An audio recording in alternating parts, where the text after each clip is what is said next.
En una letrina pútrida de Roma, el 11 de marzo del año 222, un adolescente yace desangrado entre excrementos y orina. Su túnica púrpura, empapada en sangre imperial, contrasta con la podredumbre del lugar más inmundo del palacio. Tiene 18 años, pero su rostro, maquillado con col egipcio y embadurnado de ungüentos orientales, parece el de una cortesana envejecida. Los soldados pretorianos que lo asesinaron no se dignan a mirar el cuerpo. Era Marco Aurelio Antonino Augusto, emperador de Roma. Pero todos lo conocían por otro nombre: Heliogábalo, el niño que intentó convertir el imperio en un templo de orgías. Su sangre se mezcla con los desechos de la ciudad más poderosa del mundo, y nadie llora por él. Ya no es emperador, ya no es sacerdote, ya no es siquiera hombre. Solo un cadáver en un lugar donde ni los esclavos quieren morir. Dicen que el cuerpo no miente, y el de Heliogábalo contaba una historia que Roma se negó a escuchar. La de un niño criado para ser Dios, moldeado para ser herramienta, y destruido por quienes lo pusieron en el trono. Para entender cómo llegó hasta esa letrina, hay que retroceder 14 años, hasta una Siria ardiente, donde una mujer tejía planes con sangre ajena. El futuro emperador nació en el año 203 en Emesa, bajo el sol implacable de Siria, hijo de Sexto, Vario Marcelo y Julia Soemia. Pero su verdadero padre no era el hombre cuyo nombre llevaba, era el poder. Julia Mesa, su abuela, había decidido desde el primer aliento del niño que ese cuerpo frágil cargaría con el peso de sus ambiciones. La mujer que había sido cuñada del emperador Septimio Severo sabía que su linaje sirio podía aspirar al trono de Roma, y su nieto era su apuesta. Criado entre aromas de incienso y cánticos rituales, el pequeño Sexto Vario respiró desde la cuna la atmósfera solemne del templo del sol invicto. Su madre, Julia Soemia, no era una matrona romana al uso. Era una mujer devota de tradiciones ancestrales, que convirtió la maternidad en una forma de culto. El niño no creció entre juegos típicos de su época, sino rodeado de símbolos sagrados, ornamentos brillantes y vestiduras ceremoniales que lo hacían parecer parte de una visión divina. A los 7 años, comenzó a oficiar como servidor del dios solar Elagabal, cuyo nombre acabaría adoptando como propio. En el templo, rodeado de asistentes y fieles, aprendió que la belleza y la devoción podían ser parte de un mismo camino espiritual, y que su lugar en el mundo era especial. Le hablaban de su nobleza, de su ascendencia, de la fuerza que habitaba en su interior. Le decían que estaba tocado por los dioses, que sus rasgos delicados y su porte sereno eran señales de un destino excepcional. Julia Mesa observaba cada paso del niño, cada gesto, cada mirada, con atención calculadora. No veía debilidades, veía potencial. A sus ojos, ese nieto distinto, ajeno a las formas tradicionales del poder romano, era la clave para conquistar los corazones de los soldados fatigados por la brutalidad de los emperadores anteriores. Lo que Roma necesitaba, según sus cálculos, no era más de lo mismo, sino algo radicalmente distinto. Y Sexto Vario lo era, diferente hasta lo inolvidable. Sus años de formación transcurrieron en medio de rituales solemnes, impregnados de simbolismo y espiritualidad. Aprendió a participar en ceremonias complejas, a encarnar la presencia de lo sagrado ante los fieles, a expresar su papel no mediante armas ni leyes, sino mediante símbolos, gestos y la presencia misma. Su educación no incluía tácticas militares ni derecho romano, sino una visión del mundo centrada en lo místico, en lo ceremonial y en la conexión con lo divino. Cuando cumplió 14 años, Julia Mesa estaba convencida de que había forjado el instrumento perfecto. Un joven carismático, magnético, dotado de una presencia que desafiaba las expectativas romanas. Era el momento. Todo estaba dispuesto para que el nieto de Siria se convirtiera en el asombro, y el desafío del imperio. En el año 217, el emperador Caracalla moría asesinado, y su sucesor Macrino no conseguía ganarse la lealtad de las legiones orientales. Julia Mesa olió la sangre en el agua como un tiburón y decidió atacar. Con las arcas familiares repletas de oro y una red de contactos entre los soldados sirios, comenzó a tejer la conspiración más audaz de la historia: convertir a su nieto de 14 años en señor del mundo. El plan era de una simplicidad brutal: convencer a las tropas de que el adolescente era hijo ilegítimo de Caracalla y, por tanto, heredero legítimo. La mentira era grotesca, pero las legiones orientales querían creer. Estaban hartas de Macrino, un advenedizo mauretano, y la idea de un emperador joven, exótico y pródigo les resultaba seductora. Julia Mesa no tuvo que forzar mucho la historia. Su nieto tenía la suficiente belleza andrógina como para resultar fascinante, la suficiente rareza como para parecer divino, y la suficiente vulnerabilidad como para despertar instintos protectores en soldados rudos. Cuando lo presentó en el campamento de la Tercera Legión Gálica, el efecto fue inmediato. Los soldados vieron a un muchacho de 14 años vestido con sedas doradas, los ojos perfilados con antimonio, los labios pintados de carmín, el cuello adornado con perlas orientales. No parecía un emperador, parecía una aparición, un sueño húmedo hecho carne. Algunos murmuraron que era afeminado, pero otros susurraron que era hermoso como un ángel. Y cuando Julia Mesa comenzó a arrojar monedas de oro y prometió que el muchacho repartiría riquezas inimaginables, las dudas se desvanecieron. El 16 de mayo del 218, las legiones proclamaron emperador a Sexto Vario Bassiano, que adoptó el nombre de Marco Aurelio Antonino Augusto, pero siguió siendo, para los íntimos, Heliogábalo, el niño dios de Emesa que había llegado para transformar Roma. La guerra civil fue breve y sangrienta. Macrino intentó resistir, pero sus tropas desertaron en masa, atraídas por las promesas del adolescente emperador. En junio del 218, Macrino moría en una emboscada, y el camino hacia Roma quedaba despejado. Julia Mesa había conseguido lo imposible: poner a su nieto de 14 años en el trono del mundo. Pero lo que nadie imaginaba era que el arma que habían forjado se volvería contra ellos. Cuando Heliogábalo entró en Roma en el verano del 219, la ciudad se estremeció. No llegaba como un conquistador militar. Llegaba como un dios oriental en una carroza dorada, vestido con túnicas de seda púrpura bordadas en oro, el rostro maquillado, rodeado de eunucos sirios. El Senado no sabía si presenciaba una entrada triunfal o una representación teatral. El muchacho de 15 años se movía como una bailarina, con pasos gráciles y gestos estudiados. Sus caderas se balanceaban suavemente. Sus ojos pintados se alzaban hacia el cielo como si estuviera en permanente éxtasis religioso.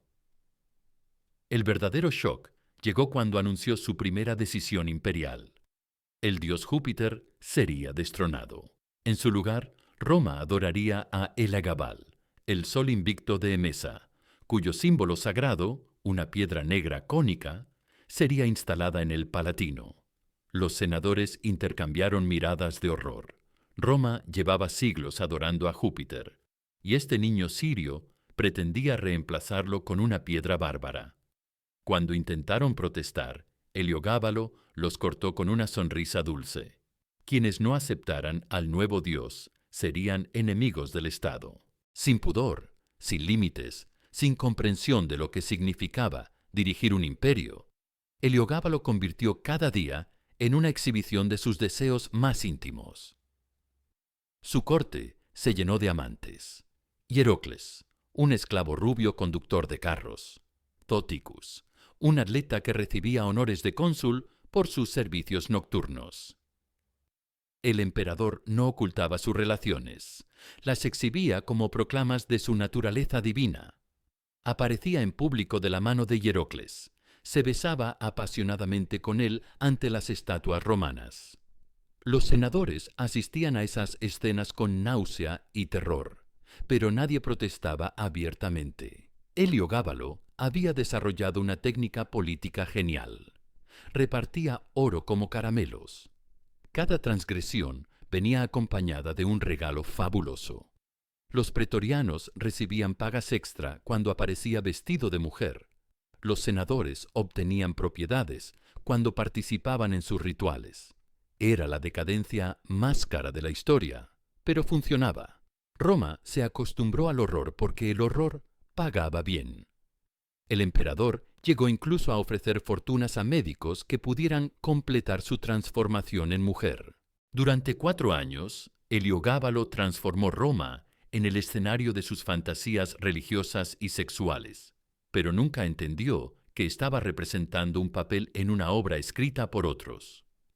Julia Mesa había empezado a considerar la posibilidad de un recambio. Su otro nieto, Alejandro Severo, era más joven, más manejable, más romano en sus costumbres. La idea comenzó a germinar en su mente como una semilla venenosa. El emperador, ajeno a las conspiraciones familiares, se hundía cada vez más en sus propios delirios. Adoptó oficialmente a Alejandro como su hijo y heredero, creyendo que así aseguraba la continuidad de su dinastía solar.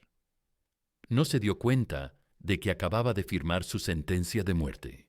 Los pretorianos, que durante años habían tolerado las excentricidades del emperador a cambio de oro, comenzaron a murmurar. Los soldados rudos, acostumbrados a emperadores que dormían en tiendas de campaña y comían raciones militares, ya no soportaban a un señor que aparecía en parada vestido como una bailarina siria. Las humillaciones se acumulaban. Obligar a veteranos de guerra a participar en ceremonias donde él simulaba ser una prostituta sagrada, nombrar a sus amantes en cargos militares, usar la púrpura imperial como disfraz en sus juegos eróticos. El 11 de marzo del 222, la paciencia se agotó. Un grupo de pretorianos, liderados por oficiales que ya no podían tolerar más humillaciones, decidió actuar. No fue una conspiración elaborada, fue una explosión de ira acumulada durante años. Encontraron a Heliogábalo en su habitación, maquillándose para una nueva ceremonia religiosa. Tenía 18 años, pero su cuerpo seguía siendo el de un adolescente delicado, con la piel suave como la seda y los ojos enormes y brillantes. Cuando vio las espadas, no gritó pidiendo clemencia. Lloró como el niño que siempre había sido bajo todas sus poses de divinidad. Los pretorianos no lo mataron de inmediato. Primero lo arrastraron por los pasillos del palacio para que toda la corte viera la caída del pequeño dios. Sus túnicas doradas se desgarraron. Su maquillaje se corrió mezclándose con lágrimas y sangre. Sus joyas rodaron por el suelo de mármol. El emperador de Roma, reducido a su esencia real, no era más que un muchacho aterrorizado que pedía por su madre. Julia Soemia intentó protegerlo, pero también ella fue asesinada. La mujer que había convertido la maternidad en una religión murió abrazando al hijo que había criado para ser Dios y que solo había conseguido ser víctima. El final llegó en el lugar más humillante posible, una letrina del palacio. Los soldados lo arrastraron hasta allí no por casualidad, sino por simbolismo. Querían que el último aliento del dios se mezclara con los olores más inmundos de la tierra, que su sangre se derramara entre excrementos, que su cuerpo perfumado se manchara con la porquería de los mortales comunes. Heliogábalo murió con una puñalada en el corazón, pero no fue una muerte rápida. Agonizó varios minutos, sus ojos pintados mirando al techo, como si esperara que el sol invicto bajara a rescatarlo. Su último suspiro fue un gemido que sonó como el final de una melodía siria, dulce y desgarrador. Los soldados no se conformaron con matarlo. Arrastraron su cadáver desnudo por las calles de Roma, para que el pueblo viera lo que quedaba del emperador que había pretendido ser mujer y Dios. Después lo arrojaron al Tíber, junto con el cuerpo de su madre. Las aguas del río se llevaron los restos del muchacho que había querido cambiar el mundo y solo había conseguido cambiarse a sí mismo. El Senado, reunido en sesión de emergencia, decidió la damnatio memoriae. El nombre de Heliogábalo sería borrado de todos los monumentos. Sus estatuas serían destruidas, sus leyes anuladas. Roma quería olvidar que alguna vez había sido gobernada por un adolescente sirio que creía que la política era teatro y que el poder era un juguete erótico. Alejandro Severo, con apenas 13 años, fue proclamado nuevo emperador bajo la estricta tutela de Julia Mesa, quien por fin había encontrado en él a un nieto dócil y predecible. La transición fue presentada como un regreso a los valores tradicionales de Roma, una restauración moral tras los años de agitación e incertidumbre. Sin embargo, Roma no podía olvidar por completo al joven anterior, aquel que había intentado transformar la capital en una nueva Emesa. Durante años, los ciudadanos que habían presenciado su mandato rememoraban la figura del joven emperador que rompía convenciones, que celebraba ritos inusuales, que proponía una forma distinta de entender el poder y lo sagrado.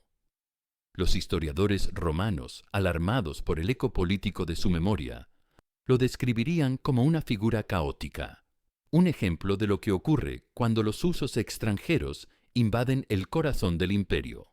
Pero entre líneas, en sus relatos cargados de detalles, se percibe una mezcla de temor y fascinación por aquel muchacho que se atrevió a desafiar lo establecido.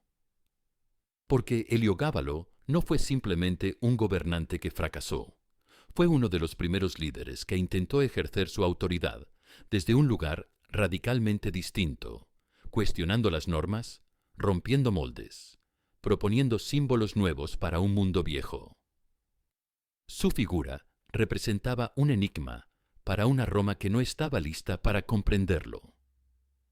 Su historia se transformó en una leyenda oscura, repetida como advertencia sobre los peligros del exceso y la influencia foránea. Pero también quedó como símbolo más profundo.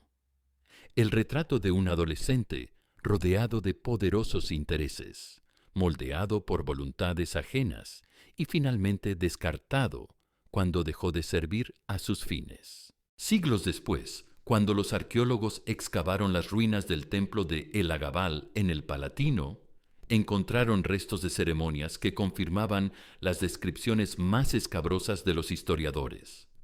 Altares manchados de sangre animal y humana, instrumentos rituales de formas inequívocamente fálicas, frescos que mostraban escenas de una sexualidad tan explícita que fueron sellados inmediatamente.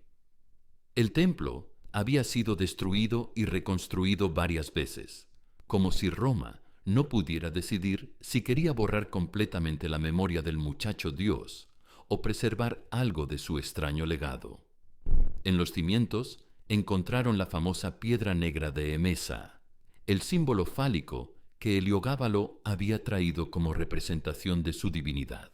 Seguía allí, indestructible, como un testigo pétreo de la locura de un adolescente que creyó que podía cambiar el mundo con su cuerpo.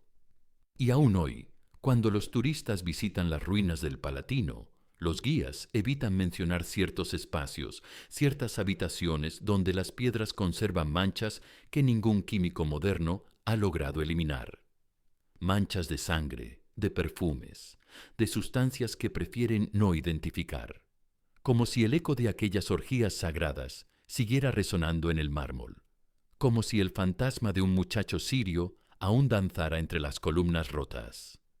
Esta es la historia de Marco Aurelio Antonino Augusto, conocido como Heliogábalo. No fue un monstruo, aunque así lo describieron. No fue un dios, aunque así se percibía. Fue un niño utilizado por adultos sin escrúpulos, moldeado para ser diferente, criado para transgredir y finalmente destruido por quienes no pudieron controlar lo que habían creado. Su cuerpo no le pertenecía.